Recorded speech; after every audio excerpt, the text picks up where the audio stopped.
Tú quieres un préstamo para un vehículo y es una máquina la que te lo decide en 5 minutos. Claro. Pero sin embargo en las empresas no hemos llegado a ese nivel de mecanización porque hay mucha heterogeneidad. Quiere decir, los negocios son muy diferentes, no se pueden aplicar las mismas reglas para todos los tipos de negocios. La banca es conservadora, ¿vale? Eso hace que siempre, pues mire, como decías antes, al pasado, ¿no? Uno de los aspectos fundamentales que miramos es la experiencia en los negocios. Por eso emprender es difícil, sobre todo si necesitas financiación ajena. ¿Qué es riesgos? O sea, ¿qué es? Porque todo el mundo habla de riesgo, pero luego nadie le riesgo pone... es nuestro cliente interno. No vayas a ver un director financiero en febrero del 25 para ver qué va a ser el 25, pues ya lo tienes decidido del año anterior. Tienes que tener estructurado qué necesitas de financiación antes de empezar con el negocio, ¿vale? Primero, ¿qué necesito? Hago la financiación y luego, claro, me meto en el negocio.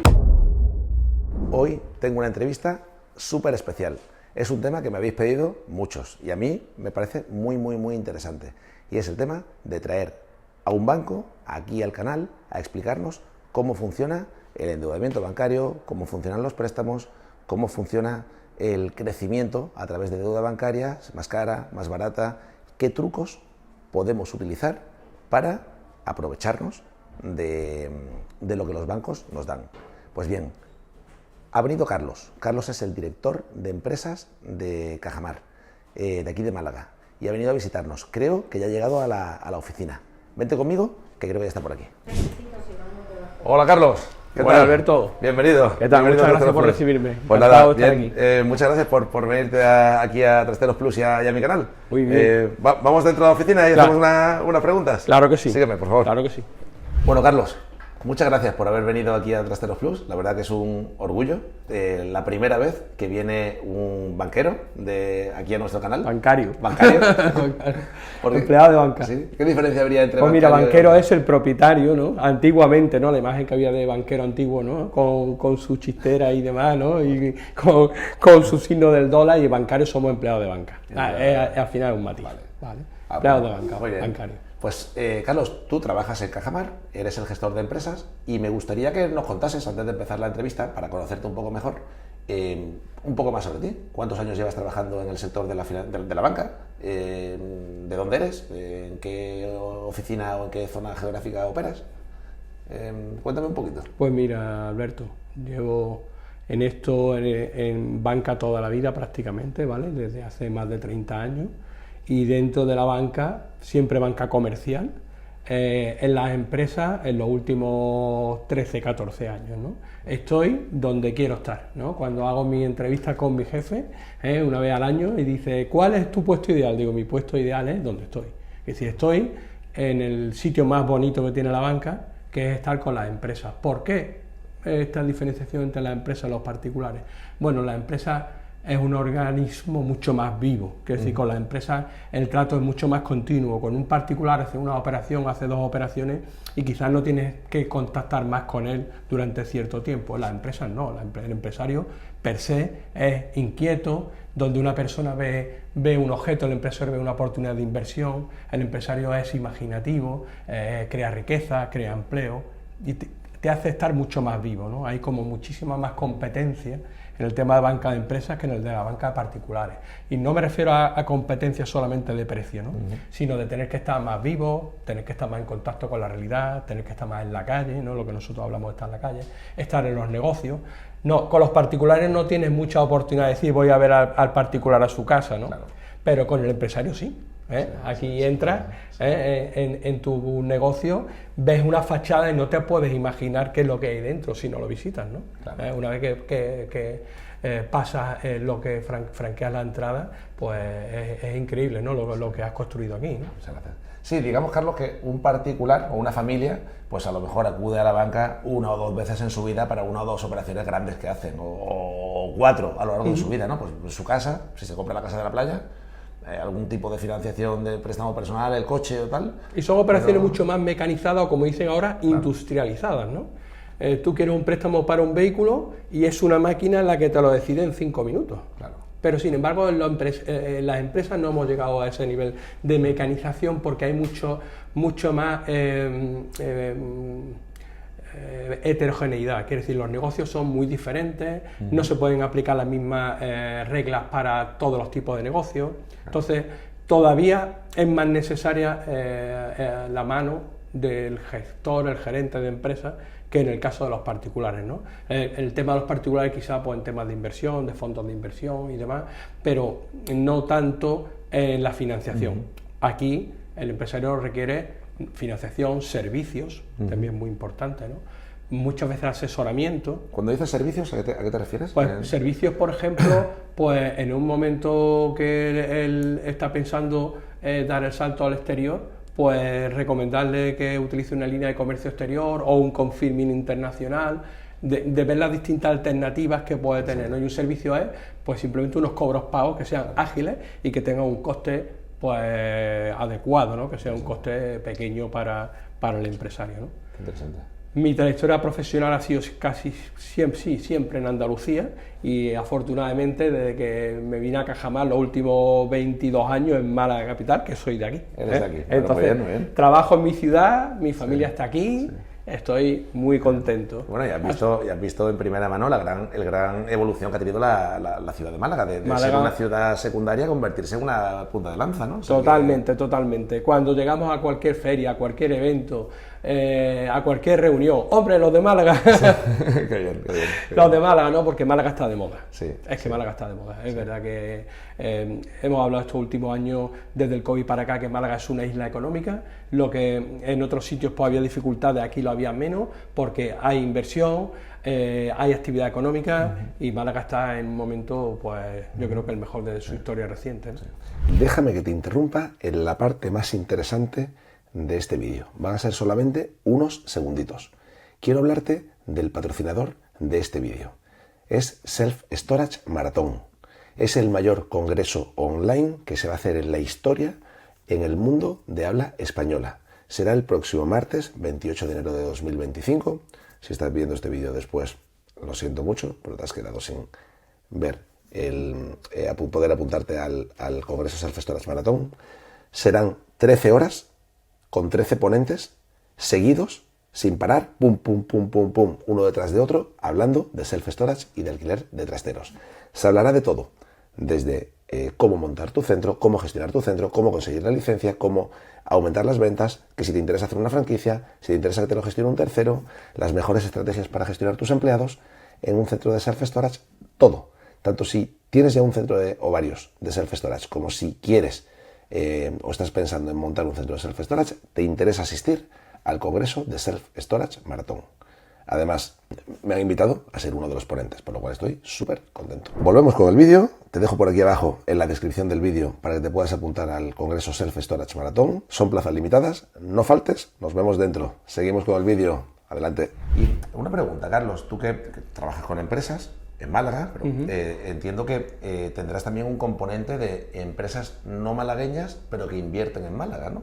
Sí. ¿Qué tienes más? ¿Empresas locales o empresas de fuera que vienen a Málaga a invertir o empresarios de fuera que vienen a Málaga a invertir? Un poco de todo. Quiero decir, nosotros somos una entidad, una cooperativa de crédito conservadora, por nuestra identidad, ¿no? Por no ser una sociedad anónima, y eso hace que estemos muy pegados al terreno, como decimos dentro de la entidad, ¿no? Significa que tenemos unos clientes de toda la vida con los que llevamos desde siempre, ¿no? Que queremos seguir con ellos, que los hemos acompañado toda la vida, que los vamos a seguir acompañando, pero eso no quiere decir que no miremos hacia otros, ¿no? Y como Málaga está de moda, ¿no? Esto entronca con lo que decíamos anteriormente, como Málaga está de moda, pues inversores de toda España y también inversores de fuera, también ha habido reuniones, ¿no? Inversores que han venido de Francia o han venido de otros sitios a poner aquí negocios, pues hace que pongan su foco aquí y que hayamos tenido oportunidades de inversión de grandes empresas, grandes cadenas que han puesto su foco en Málaga. Un ejemplo reciente,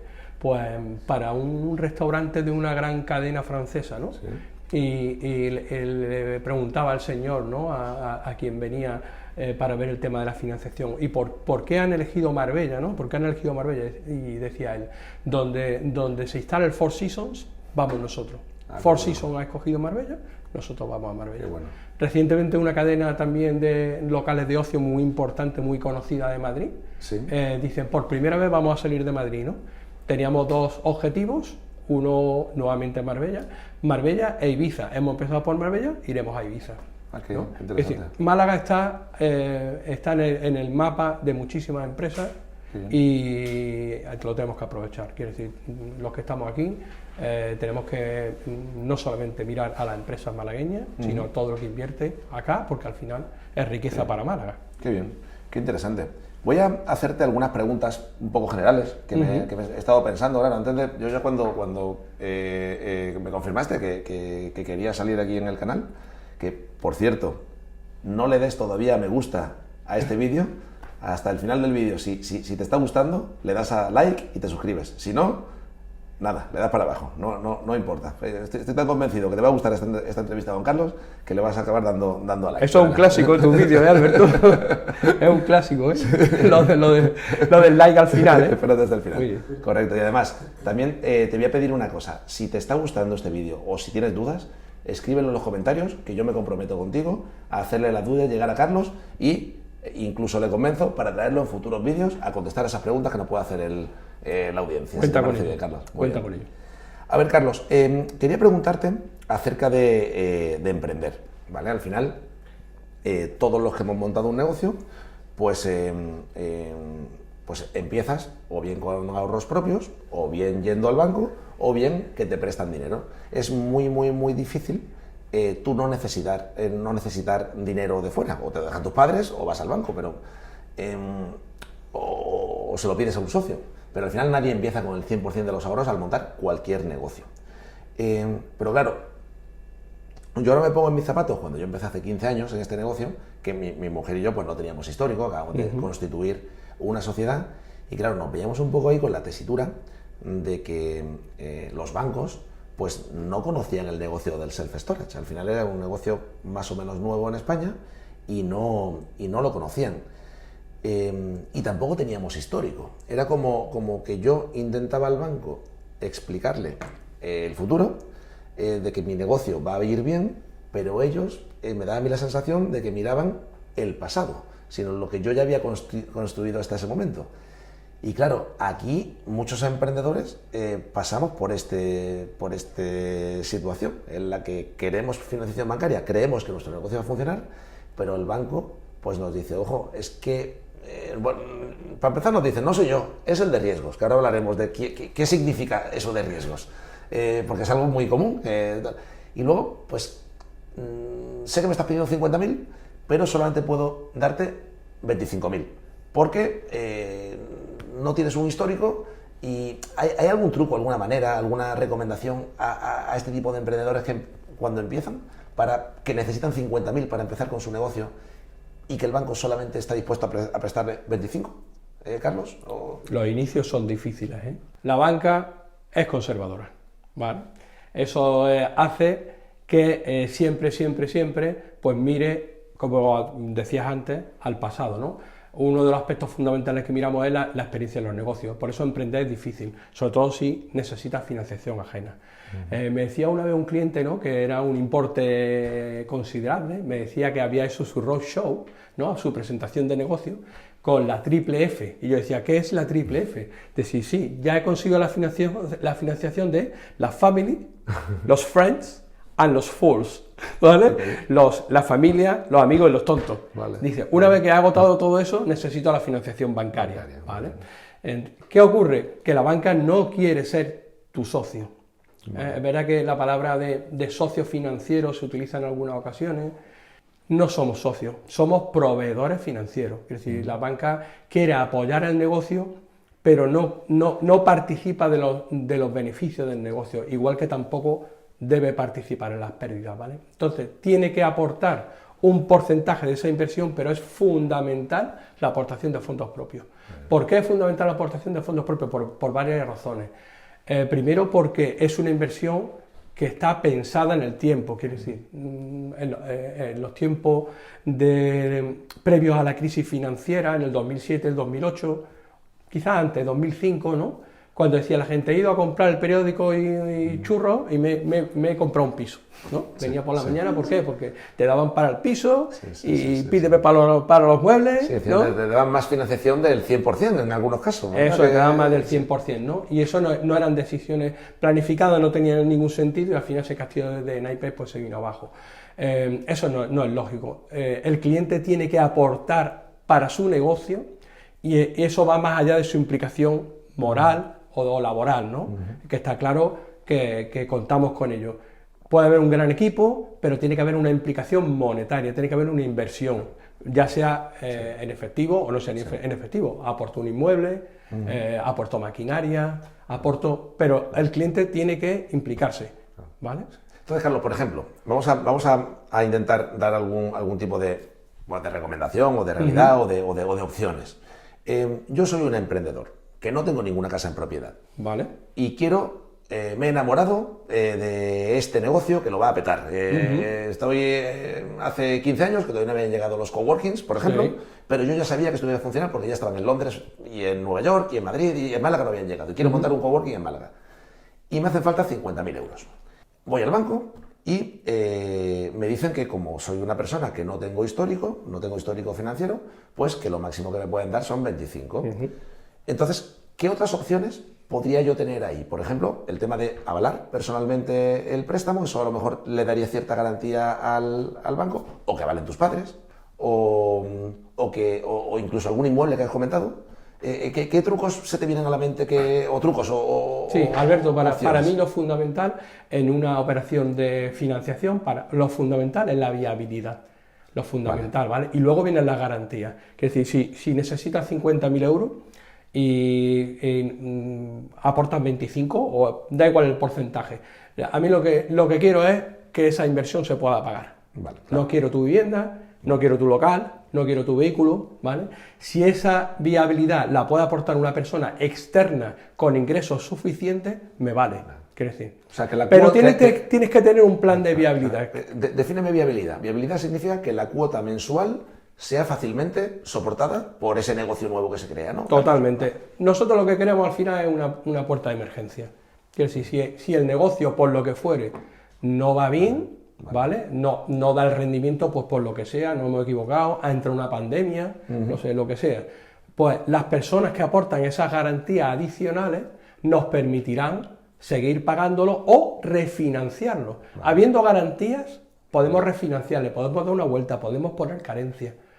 Pero si no hay garantías ninguna, si solamente es un project finance, que le llamamos nosotros, si es un project finance donde la viabilidad está solamente sujeta a que el negocio vaya bien, pues es bastante más difícil, ¿vale? Al final, en un project finance, Alberto, el banco sí que se convierte en tu socio. Claro. ¿Vale? Si tú dices, yo tengo un plan de negocio, ¿vale? Y este negocio es, pues voy a abrir de esta cadena de franquicias, me da igual el negocio, voy a abrir este local y yo tengo un plan de negocio. Y esta cadena tiene, pues no sé cuántas franquicias en España y ya el plan de negocio me dice que es viable. ¿Me das el 100%? Pues en principio no debiera, ¿vale? Porque todo depende de que ese local de negocio donde se va a abrir, con el personal que se va a abrir, con las circunstancias del entorno, se pueda atender. Si financiamos ese negocio, pero tenemos una vía de escape, como yo decía, pues, no sé, otras personas que tienen otros ingresos, avala otro negocio que tiene otros ingresos, pues la financiación tiene muchísimas más posibilidades de salir adelante. Estamos hablando del primer negocio en la primera ocasión. Claro, porque cuando tengas el segundo, es más fácil. Esto es como el camión que está parado, o el vehículo que está parado. Está parado y ponerlo en movimiento cuesta, pero el momento que empieza a rodar, ¿verdad que es más fácil cuando lo estás empujando? En la primera operación es lo difícil. ¿Vale? Es lo difícil porque yo soy panadero y sé hacer panes, y he decidido que voy a poner una tintorería. Pero bueno, tú sabes hacer panes, no sabes de planchar y de lavar prendas.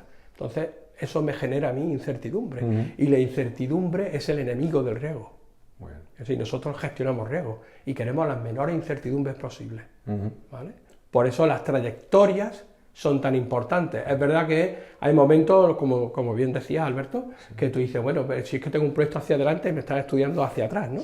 Estamos con los impuestos sociales del 31 de diciembre del 2023, ¿no? Y estamos a diciembre del 24. La contabilidad siempre es pasada. Claro, claro. Entonces, sacando una conclusión rápida con esta conversación, Carlos, yo veo que si es tu primer negocio, seguramente sea el momento de tu vida con más riesgo, porque esto creo que hay datos por ahí por internet que más de la mitad o más de los negocios que se crean no llegan ni el primer año de vida. Totalmente. Y eso es una de las cosas que seguramente la banca pues tiene muy en cuenta a la hora de dar préstamos. Entonces ahí, bueno, pues o bien eres capaz de tener un porcentaje grande de dinero, o bien ahorrado, o bien que te presten las 3 Fs, o socios. Pero el banco a lo mejor no es la mejor opción para ese primer préstamo, para un porcentaje grande de financiación. Sin embargo, cuando ya tienes ya un negocio abierto, por ejemplo, si tienes ya 3 centros de trasteros y quieres abrir el cuarto, ahí ya sí que es más fácil. Mucho más fácil. Por esa trayectoria y esa inercia que me estás comentando. Sí, ¿no? ya tenemos lo que nosotros siempre reiteramos, ¿no? Que al cliente le suena a veces un poco extraño el famoso scoring, ¿no? Es decir, ya el cliente está calificado internamente, tiene un histórico, todo eso que ha pasado de pagos, de atender sus pagos, de los ingresos del negocio, todo eso genera, ¿no? Un histórico que hace que las siguientes operaciones tengan una calificación más positiva que la inicial. Una de las cosas que más penalizan es cuando es un cliente nuevo y un negocio nuevo. Claro. Es decir, de hecho, por ejemplo, por hablar de nuestra entidad, no hay atribuciones en ninguna oficina cuando se trata de un no cliente en una operación nueva. ¿Qué son atribuciones? Atribuciones es dónde queda el órgano decisor del riesgo. ¿Vale? Cliente nuevo, una operación nueva de un negocio nuevo, le quitamos el dolor de cabeza, se lo quitamos a la oficina.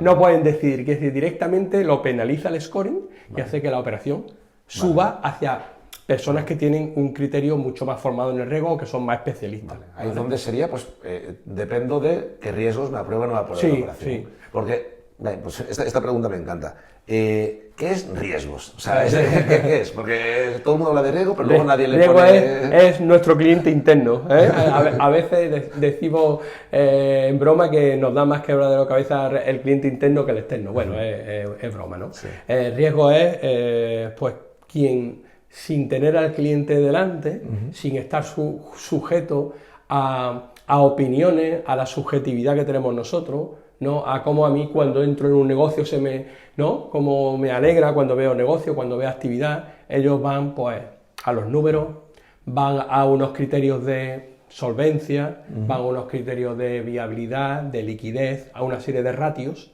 en los cuales, estando ya acreditado que eso funciona, porque funciona, pues el sistema le va a decir si sí o si no, ¿vale? Hay ocasiones en las que el sistema puede decir que no, y el analista, por eso está todavía tan importante el factor humano, el analista tiene en cuenta otras consideraciones y la operación se puede autorizar. Pero el futuro va a que cada vez tenga que intervenir menos el sujeto y que sea más un proceso donde sea más objetivo. Entonces, Carlos, a ver que si me ha quedado claro. Si yo voy a pedir un préstamo y las atribuciones, y tengo ya histórico, y las atribuciones de la persona que me está atendiendo son de 50.000 euros, digamos que esa persona o esa sucursal o esa entidad me podría dar hasta 50.000 euros sin tener que analizar riesgos ese préstamo. Pero realmente el riesgo es el sistema, quiere decir, lo que va es por volúmenes, por importes, ¿no? Y también por recomendaciones del sistema. Realmente el cliente no tiene por qué saber quién autoriza o deniega. Al final es la entidad. Es decir, no tiene por qué saber si se queda en la oficina, va en la territorial o va a un comité de inversiones. Eso es algo que el cliente no tiene por qué saber, ¿no? Pero sí que es verdad que en un inicio pues es más complicado y después es más fácil. Claro. Llamémosle fácil. Sí. No sé si esa es la palabra correcta. Vale, interesante. Y otra pregunta, Carlos, cuando estás empezando un negocio de trasteros o bien y pides un préstamo, siempre al principio, todos los negocios que empiezan normalmente suelen dar pérdidas el primer año o los primeros 6 meses. Yo sé, porque de hecho alguna vez lo he conseguido, que hay un tipo de préstamos a empresas que el primer año es de carencia, o los primeros 6 meses, o los primeros 24 meses, o lo que sea. Explícame qué es tener un préstamo con el primer año de carencia. Eso es una buena pregunta. Esa pregunta es buena, porque algunas veces algún cliente pide la carencia como por pedirla. Es Quiere decir, yo quiero un préstamo con carencia de un año. Vamos a ver. Pero sí que pagas, durante esos primeros 12 meses pagas solamente los intereses. Correcto. Pero te da mucha comodidad, ¿no? ¿Por qué? Porque mientras el negocio se hace, vale, no, pues pagas menos, ¿no? Al final de lo que se trata es de acompasar los pagos a los ingresos, ¿no? Normalmente la carencia tiene que ser porque haya un periodo en el cual va a haber una merma de ingresos. Normalmente cuando hay una obra o una construcción, normalmente, ¿vale? Y tiene que estar ajustado el plazo de la carencia a ese plazo, vale, en el cual van a haber ingresos normales. Un ejemplo. La agricultura, por ejemplo, ¿no? Por ejemplo, vale, la agricultura, un buen ejemplo. Un cambio varietal, ¿no? Vale. Tengo almendro y los cambio y voy a poner olivar. ¿Qué tarda el olivar en producirme? 3 años. No le puedo poner amortizaciones ni en el primero ni en el segundo, nada más, a partir del tercero. Claro, porque no está produciendo todavía. Si no te produce, si yo te pongo amortizaciones todos los años, te estoy estrangulando. Claro. Si tú coges este centro y dices, tengo una obra de 6 meses o 3 meses y voy a empezar a alquilar, pero Carlos, yo tengo un periodo mínimo para tener una ocupación de X mínimo de 3 meses. Pues estoy justificando el por qué pido 9 meses de carencia.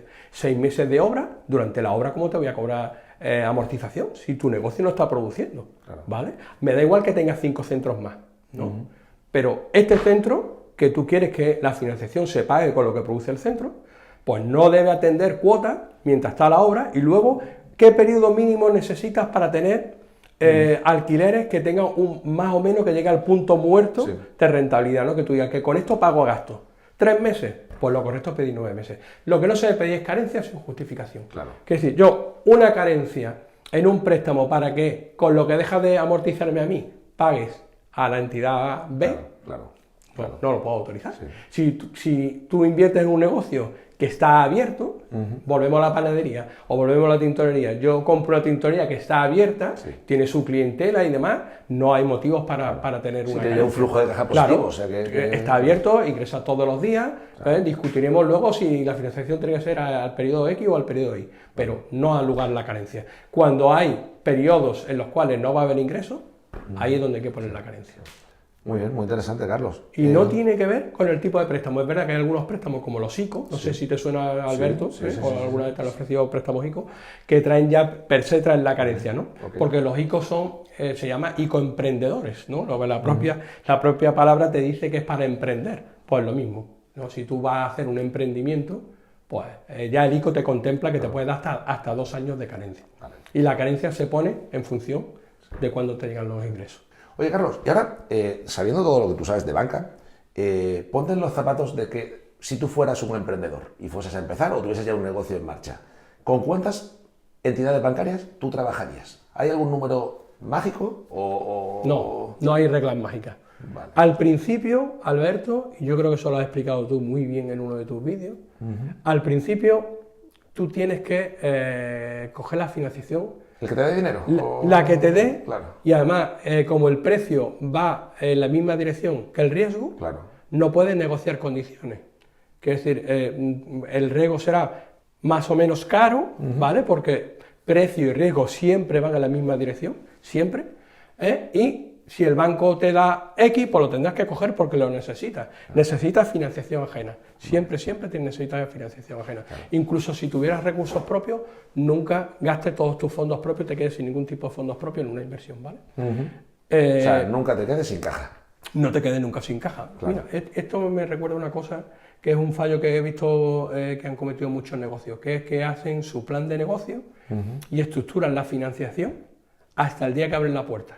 Lo tienen bien estudiado y yo necesito X dinero hasta que abro la puerta, pero no tienen en cuenta que desde que abre la puerta hasta que su negocio coge velocidad de crucero, hay más gastos que ingresos, volvemos a ese primer año de pérdida que tú indicabas antes, y eso lo tienes que tener previsto en tu financiación de circulante. Qué buena recomendación, Carlos. Sí, necesitas una póliza de crédito, necesitas financiación de circulante. No te quedes solamente en la obra del trastero, no te quedes solamente en la obra de la panadería. No te quedes solamente... Los meses de flujo de caja negativo tienen que estar contemplados en el business plan. Muy importante. Y que la financiación vaya por delante del negocio. Ahora, estos meses, están siendo muy intensos, bueno, ya estamos cercanos a las Navidades, ya ha bajado, ¿no?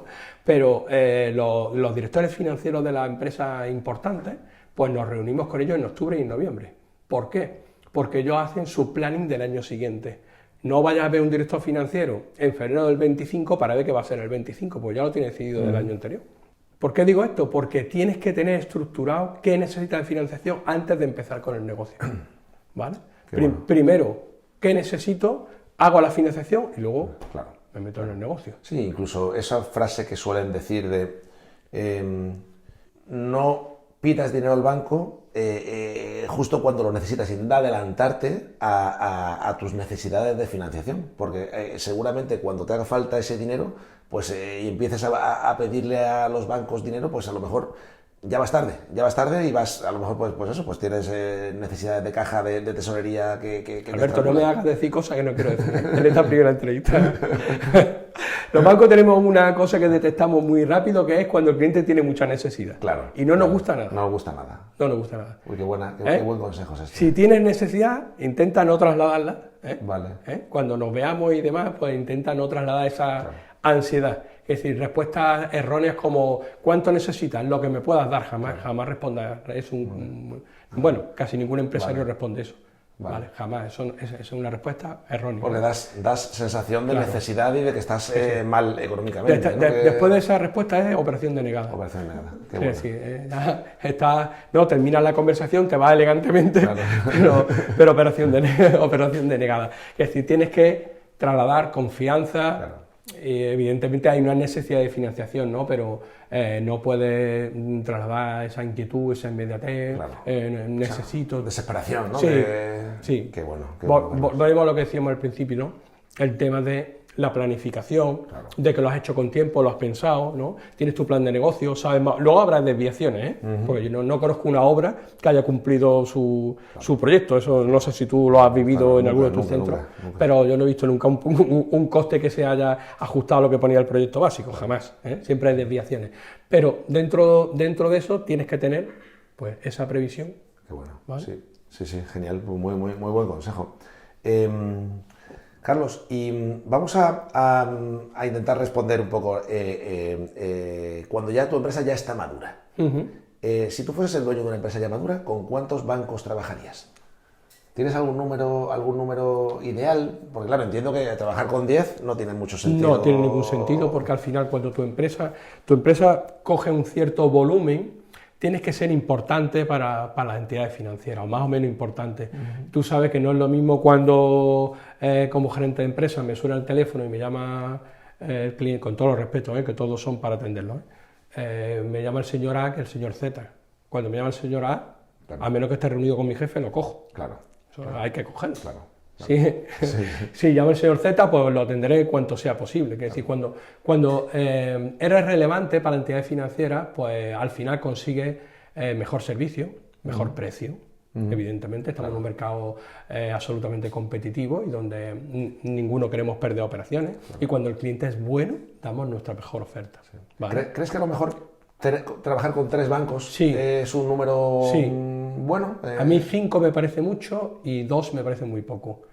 El proceso de fusiones bancarias, de concentración, estás viendo que no ha terminado. ¿Vale? Ahora hay una concentración que lleva mucho tiempo ahí viéndose si se va a hacer o no se va a hacer. Tiene sus pros y sus contras, pues son 2 bancos que están bastante enfocados también con el tema de empresas. Y claro, cuanto menos actores haya en el mercado... Te estás hablando de BVA con Sabadell, ¿verdad, Carlos? Que a lo mejor se fusionan las dos. Yo nunca he visto en fusiones que 1 más 1 sea 2. Eso lo hemos escuchado muchas veces. 1 más 1 es 2. Nunca. En banca, 1 más 1 es 1,5. Tú tenías un riesgo de 1 en Santander, tenías un riesgo de 1 en Popular. Cuando se unifican, al final hay unas concentraciones de riesgo, ¿vale? No solamente por clientes, sino por sectores, que a veces no tiene que ver con el cliente. Quiere decir, si una entidad pues tiene X porcentaje de su inversión en un sector pesquero, ¿no? Por decir algo, en el sector pesquero, pues individualmente estamos los dos en unas posiciones que nos gustan, pero cuando unificamos estamos en un porcentaje que está por encima de lo recomendado, por ejemplo, del Banco Central Europeo. Qué bueno. Pues entonces ya no estamos tan cómodos, ¿no? Claro. Entonces tienes que tener suficientes elementos para poder comparar. Tres entidades te permiten comparar, te permiten ver cuál es más fuerte en un producto, cuál es más fuerte en otro. También son momentos las entidades. Sabes que hay momentos en los cuales las entidades pues, están más fuertes en el tema del pasivo, que es decir, cuando captamos dinero, o estamos más fuertes en el activo cuando prestamos dinero. Y esos momentos, pues tienes que aprovecharlos de distintas entidades. Tres entidades es un número bastante óptimo. Y de las tres, sería interesante que al menos una de esas tres fuese una caja o un banco que sea más local que nacional. Entiendo, ¿no? Que conozca, si es una pyme local, pues entiendo que sí que le suma, más que un banco súper nacional que a lo mejor no conoce tanto la idiosincrasia de la zona, ¿no, Carlos?